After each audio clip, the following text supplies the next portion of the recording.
За бүгдээ сайн байцгаана уу?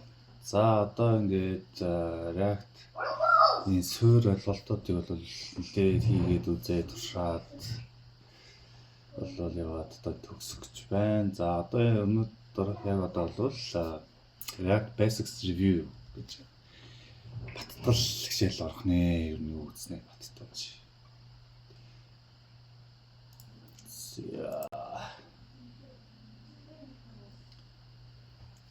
За JavaScript сан болон фреймворкуудын хамтлаг бүгдээ сэргээж ярьцгаа гэж байна. За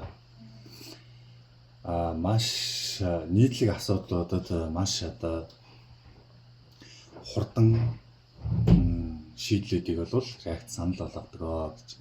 За мөн хөгжүүлэлтийн хугацааг хурцсагдаг. Хурдыг ахиулдаг, тийм ээ. Тэгээд providing pre-built code гэдэг урьдчилж бэлтгэсэн кодуудыг бас өөртөө багтаасан байдаг гэж. За мөн сангууд нь болохоор ерөнхийдөө илүү тодорхой таскууд дээр шийдлүүдийг багтаасан байдаг. Одоо жишээлбэл одоо домыг манипуляц хийх. Манипуляц хийхлээр одоо маш амархан бичээд тэрийг бол HTML руу инжекшн хийдэг ч юм уу тий. Тэрийг устгахдаг, өөрчлөлтөд шинээр элементүүдийг бий болгодог ч юм уу тий. Эсвэл динамикаар рендерлдэг тийм үү. Тэгээд бас ивентүүдийг удирдах, зохион байгуулах, зохицуулах, мөн Ajax хүсэлтүүдийг зохион байгуулах ийм боломжуудыг бол сангууд манай ихэд олгодог гэж. За хоёр жишээг авч үзсэн. Нэг нь jQuery болон React гэж JavaScript хоёр сангийг авч үзсэн. Тэдний жишээ бол jQuery болон React юм аа гэж. За фреймворкуудын хувьд бол өөрөөр хэлбэл илүү бүтцийг тодорхойлсон байдаг. Тэр нь юунд зориулсан гэхээр аппликейшнуудыг байгуулахад зориулсан бүтцийг тодорхойлсон байдаг гэж. За тэд байнга багц дүрэн болон конвенцийн багцтай ирдгээ гэж. Тэгээд ер нь ирдгээ хөгжүүлэгчд нь бол тэднийг дагах хэрэгтэй. Жишээ нь class гэж бичихгүй шүү, class name гэж бичиж шүү гэх юм бол class name гэдгээр нь бид нар бичдэг, тийм ээ. За examples of frameworks include Angular and Next.js, a meta framework for React. За framework-уудын жишээ бол Angular бол Next.js юм аа. Энэ React-д зориулсан meta framework-ууд юм аа. React-д зориулсан meta framework-ууд юм аа гэж. За ганц хуудастай програм application гэж. Ганц хуудастай юм маягт тий. Тим одоо веб хуудсууд нь ачааллахтай ганцхан л HTML хуудсыг ачаалдаг гэж.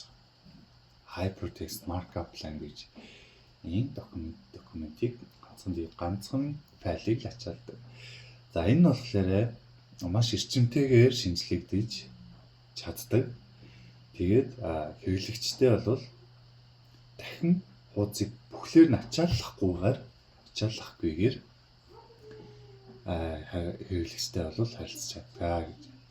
За ганц хуудастай тэр аппликейшнууд болохоор JavaScript-ийг ашигладаг. Яах гэж ашигладаг вэ гэхлээр аппликейшны төлөв тэгээд контентийг харуулах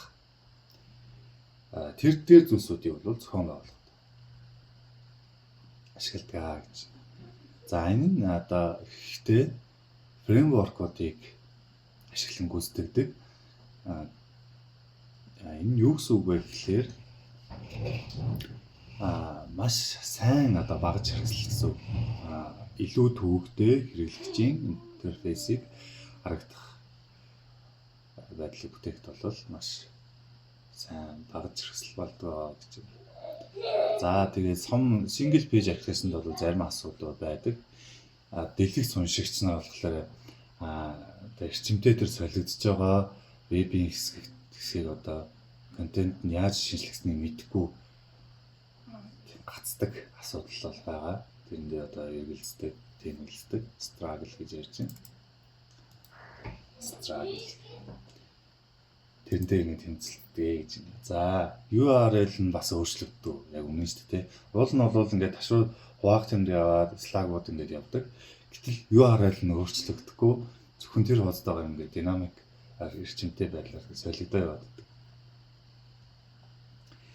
Тэгэхээр одоо яг эргээгээд ямар хуудсанд байна гэдгийг одоо шинээр одоо вебийг танихад аюу хэцүү болчихж байна гэсэн. Bookmark хийх, мөн backtrack болон одоо тодорхой нэг хуудсыг бол шеэрлэхэд амар хүндрэлтэй болчихсон. Одоо жишээ нь сүүл тэр зангаа яг тийм болсон мөлий. Нэг хуудас руу ингээд орчоод би нэг ажлын хуудас руу ингээд орчоод тэгээд одоо би Skype за би ингээд орлоо за компани гээд харагдаж байна. За BSB-ийн төвд би энэ ажлыг үзье.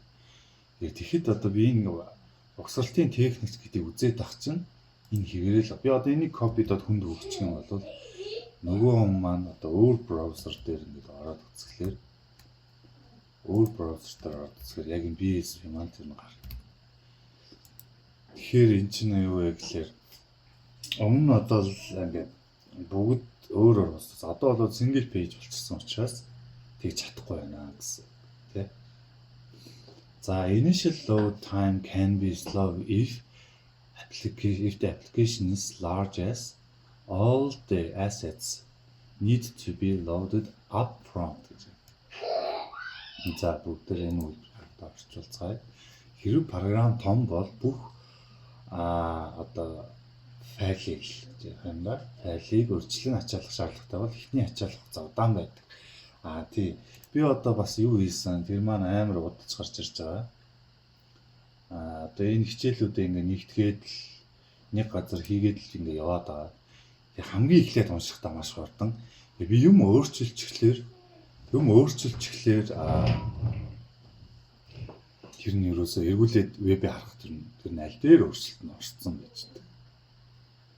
Тийм байна. За сонирхолтой чирхэд энэ нөгөө нэг Breakout Camp өдөр болоо ингээд юунууд хийж байгаа. 8 сарын 11-ээс coding challenge гарсан байгаа. Тэгээд би бас ингээд хийгээд явдаг. Та бүхэн ч гэсэн эдгээрээс анх суралцж байгаа хүмүүс гартаа код явуулах мөн нэмэлт мэдлэгтэй болох. Би тэгээ биччихээ дараа нь бас энэс илүү сайн сайжруулах ч юм санал байна уу гэж чатботуудаас асуудаг. Тэгээд сайн бол ингэснээрээ бас айгүй их юмнууд яасан. Би одоо жишээ нь SRT Word гэдэг ашиглаж сурсан. Ямар нэгэн одоо дуу аваад байх юм бол тэрийг текст, монгол текст болгоо текстийг нь шууд тэр ямар нэгэн таймлайнгүйгээр текст Word ч юм уу текст файл болгож чаддаг гэсэн. Гэдэг ч юм ингээд өөрийн бас хэрэглээндээ ингээд эдгээр зүйлсүүдээ ингээд ашиглаад энэ санаа болох юм бол энэ тус ингээд хийгдсэн кодын челленж дотор байгаа. Тэгээд тэрийгээ бүр сайжруулад өөрөө бас жижиг нэг хийж үзээд ингээд одоо жишээ нь HTML тагуудыг задалдаг ч юм уу те. Тагууд биш зөвхөн атрибутуудыг задалдаг. Хэмжлэн ингээд бас зүйлсүүдийг хийгээд тийм одоо кодын челленжийн дотор байгаа. Сонирхоод зэрэг. За гэхдээ миний ярьж байгаа зүйл болохоор recent яг хүндс одоо энэ дээр бүгдээрээ npm Эдима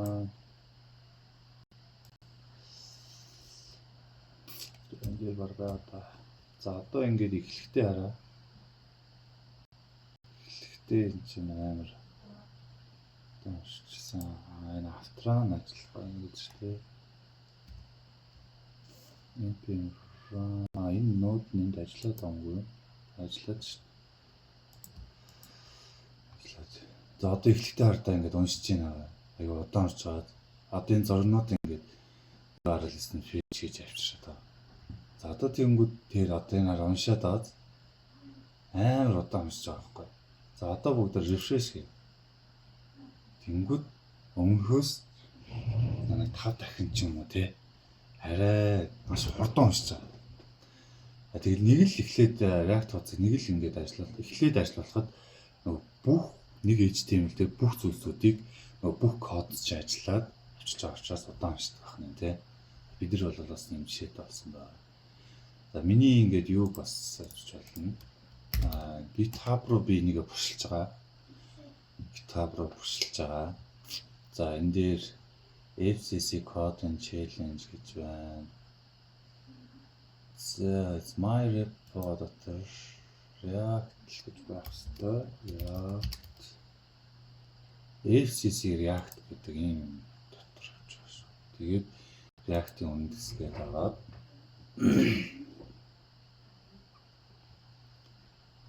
тэгэнгүүт энэ дотор би ингээд React Lite гэдэг юм төслийг хэлсэн байна. Тэгээ энэ дотор ингээд хийсэн зүйл маань болохоор энэ React үндэслэгэд ингээд гарч байгаа шүү манайхаа. Энийхээ нэг ритмик шинжилж юмсан те. YouTube гээд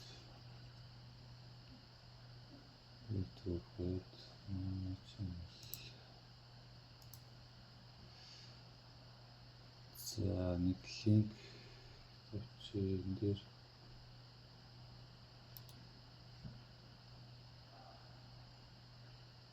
copy link address ритмийг тавьчих та. Тэ.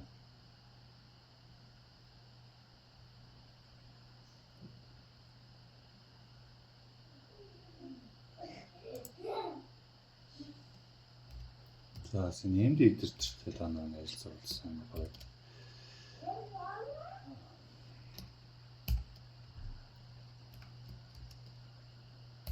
Coding challenge. Coding challenge.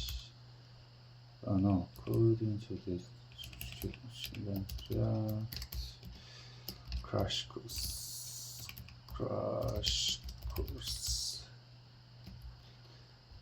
За preview.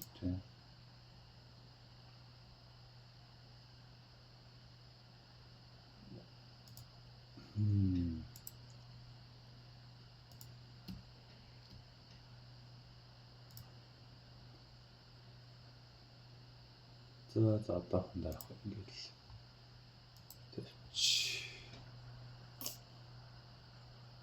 Энэ дээр гоё юм шүү дээ. Copilot гоё гараад өгчтэй байна. За тэгээ энд линк байгаа шүү. Энэ линкээр хараад оцож болно. За энэ ап маань за ингээд бодит би яг хийсэн жишээнүүдээс тайлбарлаа тий. За анх уншихтаа бол маш их одоо тэр файлууд уншдаг сайхуудаар харсан. За React үед бол JavaScript маш алдартай төвөмөл санаа. За хэлжийн интерфейс бүтээх веб аппликейшн. За үндсэн одоо агуулга санаа нь бол React үндсэн санаа нь бол дахин ашиглах боломжтой хэрэглэгчийн харагдах байдлыг бүрэлдэхүүн сүм болгож тэрийгэ шинжилж бусдаас өөр одоо өгдлүүдийн өөрчлөлттэй хамааралгүйгээр рендерлж гаргаж харуулж чаддаг. За React нь болохоор хөгжүүлэгчтэй UI яаж ямар аппликейшны ямар одоо төлөв дээр үнэлэн харагдах ёстой гэдгийг тайлбарладаг. Тэрийг тайлбарлах боломжийг олгодог. React нь бол апдейт шинжилээд дараа нь бол харуулад яг зөв бүрэлдэхүүнээ ингээд харуулдаг. Шинжилчээд дараа нь зөв бүрэлдэхүүнээ харуулдаг. Ямар үед харуулдаг гэхээр өгдөл юм уу одоо төлөв нь өөрчлөгдсөн үед зөв харуулдаг. За React-ийн бүрэлдэхүүнүүдийн талаар бид бас авч үзсэн байна. React-ийн бүрэлдэхүүнүүд нь бол React аппликейшны блокуудыг бүтээгээд блокуудыг байгуулад тэгээд тэдгээр нь болохоор хөгжүүлэгчдэд аюу хүнд төвөгтэй тэр одоо user interface-ийг усрахад илүү жижигжилж өгдөг. Жижиг юм болгож өгдөг. Тэгээд тэдгээр хэсгүүдийг бол зохион байгуулж авч явах боломжтой болгодог гэж. За хэрэглэгчийн харагдах байдал нь бол JS-ээр бид нэр тайлбарласан. За JavaScript-ийн бичиглэлийн өргөтгөл extension гэхээр файл өргөтгөл гэсэн үг тийм. За энэ нь болохоор хөгжүүлэгчдэд HTML төстэй кодыг бол зөвшөөрж байгаа. JavaScript-ийн хамт. За бүрэлдэхүүн хэсгүүд нь болохоор ерөнхийдөө JavaScript функцүүд классууд гэдэг. Тэгээ return дотор бол яг хэрэглэж харагдахсан бол нэг фрагмент, div эсвэл дан зүгээр их багын тэмдэг тагийн ашлтан дотор бол болж байгаа. За гэдгээрийг үзье. За импортлох, экспортлохыг бол бас үзсэн байгаа. За export default-ыг үзсэн байгаа.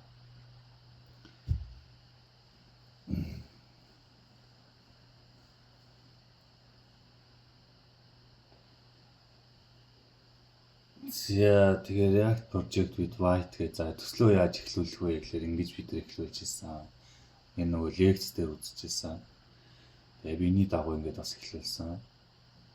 Гэхдээ би React app биш React үндэс гэдэг нэртэй өгөөд тэгээ folder дотор folder үүсгэлцсэн. За тэгээд node модулсаа ингээд суулгана. Энэ дээр run div гэдэг ингээд хөгжүүлэлттэй орчинд би ингээд өөрийнхөө компьютер дээр ажиллуулсан. Source file дотор ингээд JSX файлуудаа ажиллуулсан. За тэгээд props би ингээд дамжуулсан. Тэгээд олон JSX файлуудыг би ингээд үүсгэсэн. Одоо би ингээд source арах юм бол энийгээ олон JSX файл үүсгэсэн. За profile card-ыг үүсгэснээр app дотор би ингээд дуудаад хэрэглэсэн байгаа. Тэгээд app нь өөрөө ингээд нэг бас JSX тэрийгээ би main.jsx дотор би ингээд дуудсан байгаа. Main.jsx маань SX болохоор index ингээд барьж авсан байгаа. Root гэдэг ID-тэй. Энэ ID-г main маань болохоор ингээд шинэ root дотор ингээд элементүүдийг энэ элементийг барьж аваад тэгээд root элементийг үүсгээд тэр элементийг дэлгэцэнд харуулсан байгаа. За харуулахдаа эдгээр бүрэлдэхүүн хэсгүүдийг буюу компонентуудыг харуулсан гэсэн.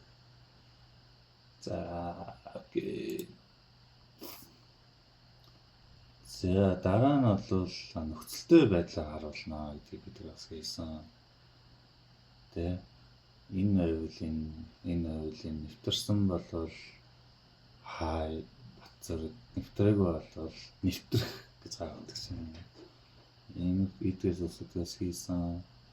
Эдгээр бүгд дадлах явуулсан гэсэн зүйлсүүд байна. Мөн стайлыг бас бид оруулсан. Жишээ нь хамгийн сүүлийн хичээл дээр энэ өнгөнүүдийг дээдлэлт нь одоо өнгөнүүдийн өгдлийг оруулаад тэрийг map гэд built-in function буюу метод ашиглаад өнгөнүүдийг нь ингээд бүх элементүүдийг шууд React-аар зурулсан байж байгаа тийм. Зурулсан байж байгаа. За би тэгээ энэ review-ийг бол үзцэн гэж хүчагтлаад тэгээ баталгаажуулъя. За ингээд React-ийн батал хичээл үндэс суурь хэсэг ойлголтуудыг батгасан ажиллагаанд туслаа баярлалаа. Түр баяртай.